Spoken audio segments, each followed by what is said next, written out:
Yeah, I was really pleased with what happened yesterday. Obviously, you expect me to be from 2030 to 2035. The big point, of course, is that, that's exactly what Europe are doing. Why should we? We're obsessed with this. I keep hearing we must lead the way. We're only responsible for 1% of the emissions in the world. We're like a pimple on the backside of the planet. We can't make much difference. But what we do when we penalise drivers is hit low-income families, small businesses, sole traders in the pocket. And it impacts on the economy of the nation by putting up the cost of actually filling up, for example, all those sorts of things, high taxes, as you know, ulezes, LTNs. I could go on forever about how many anti-driver policies there are.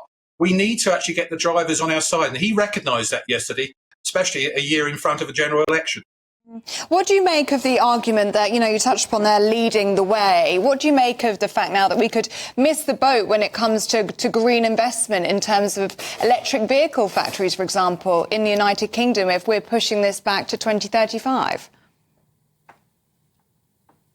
We won't miss the boat. It's a complete and utter... It's typical of the environmentalists and the greenies always wanting to actually say those sorts of things. We're investing huge amounts of money in things. We've got the batteries in the west of for Tata. We're putting £500 million of taxpayers' money into that. We are doing the right things and that sort of thing. And the important thing at the moment is we should be looking at clean fuel technology, not just one mode of transport. Electric vehicles are not ready. The national grid's not ready. It won't be ready in 2030. It may not even be ready by 2035 unless we get nuclear power going. Because in terms of charging vehicles, the electricity is generated by fossil-fueled power stations. What seems, it strikes me as perhaps a little bit strange is that a lot of car companies, Ford's come out fighting on this one, haven't they, saying they're really disappointed by this announcement because they and others have really geared up for 2030, and of course now that's a moving goalpost.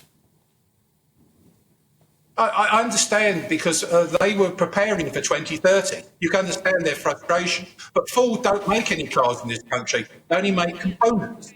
The people don't realise that. There's not one car. The focus has been moved to Turkey, full focus, etc. So bringing it back, to 2035 may encourage them to put internal combustion engine production lines back into this country. It could be a positive benefit. But at the moment in time, I quite understand businesses' frustration, big businesses, because they were told to prepare for 2030. Now they've got to prepare for 2035.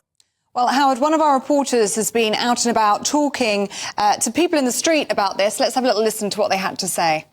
I think it's the right nuisance, the right cheek. People won't be able to afford the electric cars.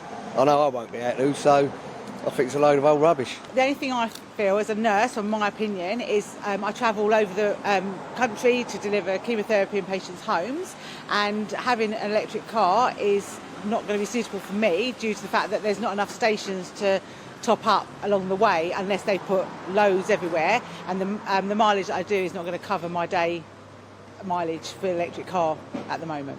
Well, I can understand if the government was to put pressure on manufacturers to say, well, you need to make more efficient engines so that they are compliant and so forth. And that would be an easier way of doing it, rather than forcing people who've already splashed out and bought a car, because you're losing, hard-earned money, aren't you, really? Well, Howard Cox, you were listening in across those views. What do you make of them? Well, that's what we're hearing. We've got 1.7 million supporters in Fair Fuel UK.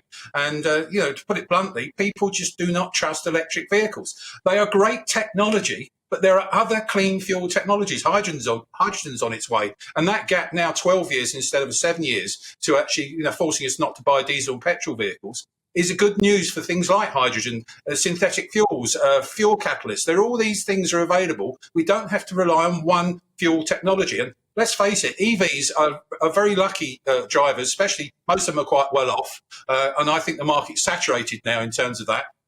They don't have to pay tax. They don't have to worry about those sort of things. Fuel duty is huge. We've got an autumn statement coming back up in about 2 months' time. And guess what? I'm hearing fuel duty might be put up. So good old diesel and petrol drivers bear the brunt of that. And we all know what that does to inflation when it goes up.